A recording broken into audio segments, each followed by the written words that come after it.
من أسباب إنك تعمل ذنوب إنك تتجنب غرور الطاعة، يعني ما تكونش مغرور وإنت بتعمل الطاعة بتاعتك.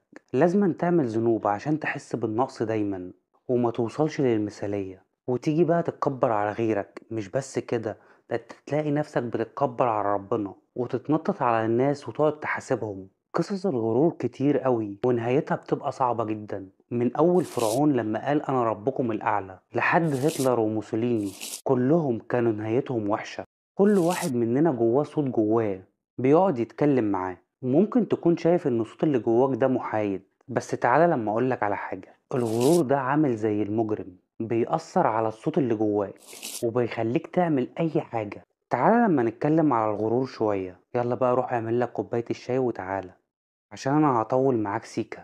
تعالى في الاول كده نعرف انواع الغرور. اول حاجة غرور الشكل، بتلاقي ربنا انعم عليك بالجمال وتلاقيك بقيت مغرور بجمالك ده، زي الناس اللي بتتنمر على الناس التانية بسبب شكلهم، وان في بنات جميلة جدا بتشوف ان محدش يستحقها.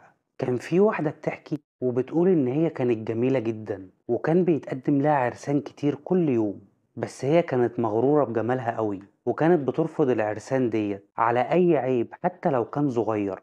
ونست أهم حاجة، نست إن إحنا بشر ومليانين عيوب، لحد ما الزمن عدى بيها وللأسف عنست وبقت لوحدها حتى جمالها راح.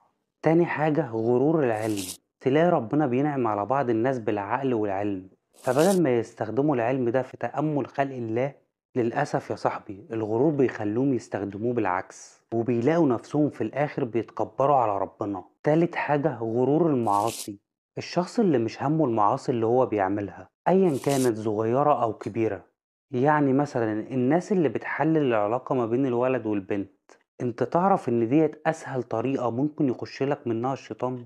الناس اللي بتقعد تحلل الحرام، وللأسف دي أسوأ حاجة بنقع فيها عشان احنا بشر.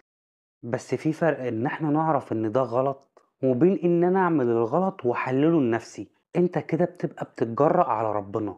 الانسان للاسف بيبقى مغرور بذنوبه لحد ما تفوق تاني وترجع لرشدك، ويا رب تفوق قبل ما تموت.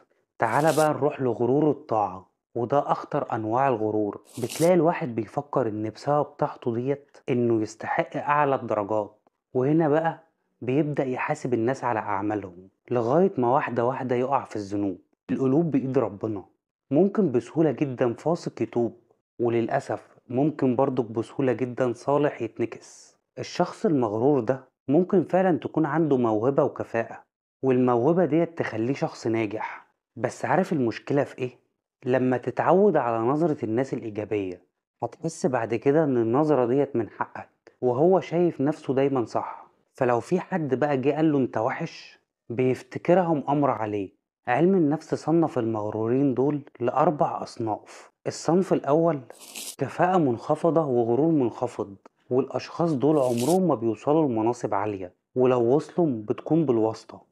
أدائهم بيبقى منخفض رغم حب الناس ليهم.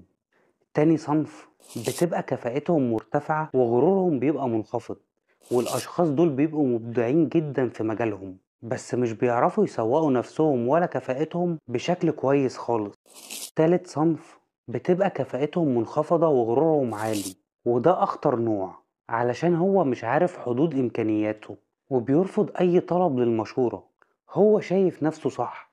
رابع نوع كفاءته بتبقى عالية وغروره كمان بيبقى عالي، وغالبا دول بيبقوا ناجحين وبيوصلوا لمناصب قيادية كبيرة، بس برغم كفاءتهم العالية في لحظة ممكن غرورهم ده ينزلهم سبع أرض. طيب ما تيجي نتكلم شوية عن الثقة بالنفس والغرور. الثقة بالنفس ديت هي حاجة بسيطة جدا، إنك تعتز بنفسك وتحس إنك مطمن وراضي على نفسك، بس بتكون متواضع مع غيرك. الغرور بقى إنك تكون حاسس بالكمال والعظمة، وإنك تتعامل مع الناس بطبقية وتتنطط على الناس وتشوف نفسك أحسن منهم. الثقة بالنفس ديت تدريجيا بتوصلك إنك تطور نفسك، وكمان ثقتك بنفسك بتطلع بشكل طبيعي وما بتبقاش مصنعة. والغرور بقى بيبقى فجأة، بيطلع فجأة. الإنسان اللي بيمارس الغرور ما بيكونش طبيعي وبيظهر قدام الناس اللي هو مصطنع. طيب في فرق ما بين الثقة بالنفس والغرور؟ تعالى يا صاحبي لما أقولك على علامات الغرور. إنك تحس بالغضب من أول انتقاد ليك، إنك تستغل غيرك عشان تحقق مصلحتك، وتقول أنا اللي عملت. بتعظم من نفسك قوي. بتتكلم بطريقة وحشة على غيرك. بيبقى ما عندكش أي نوع من الاحترام أو مراعاة مشاعر الناس اللي حواليك. بتحس دايما إنك محتاج معاملة غير أي حد. بتحب الناس تمدح فيك قوي.